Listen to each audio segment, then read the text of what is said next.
Hello guys, ഞാനിപ്പോൾ നിൽക്കുന്നത് ഞങ്ങളുടെ വീടിൻ്റെ അടുത്തുള്ള പുഴയിലാണ്. ചെക്ക് ഡാം ഉണ്ട് ഇവിടെ. ചെക്ക് ഡാം പണിതിട്ടുണ്ട് അവിടെ. ഞങ്ങളെപ്പോഴും വന്നിട്ട് ഇവിടെ നീന്താൻ വരും വെള്ളത്തിൽ. ഇതാണ് ഞങ്ങളുടെ ചെക്ക് ഡാം. ഞങ്ങൾ അടിച്ച് പൊളിച്ച് നീന്തുന്ന സ്ഥലം.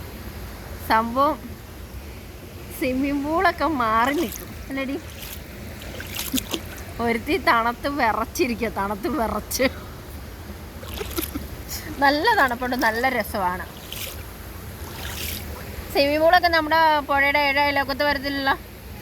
അതെ, സ്വിമ്മിംഗ് പൂളൊക്കെ ഞങ്ങളുടെ പുഴയുടെ 7 അയലോക്കത്ത് വരത്തില്ല. ഇത്രയും നല്ലൊരു പുഴ. നിങ്ങൾ ആരെങ്കിലും നോക്കി, എന്തൊരു വെള്ളം നോക്കി. ഇവിടെ ഇപ്പം ഇത്രയും വെള്ളമുണ്ട്. ഇവിടുന്ന് ജസ്റ്റ് അപ്പുറം നോക്കുവാണെങ്കിൽ നമ്മൾ മുങ്ങിപ്പോവും. നല്ല വെള്ളമാണ്. പിന്നെ ഈ കട്ടിങ്ങിന് ഇപ്പുറത്തോട്ടാണെങ്കിൽ പിള്ളേർക്ക് കുളിക്കാൻ പാകത്തിന് നമ്മുടെ മുട്ട് വരെ വെള്ളമുള്ളൂ. പിന്നെ അടി കോൺക്രീറ്റാണ്. അത് കാരണം പേടിക്കണ്ട, അടിപൊളിയായിട്ട് കുളിച്ച് നീന്തി ഉല്ലസിച്ച് പോകാം. ഓക്കേ.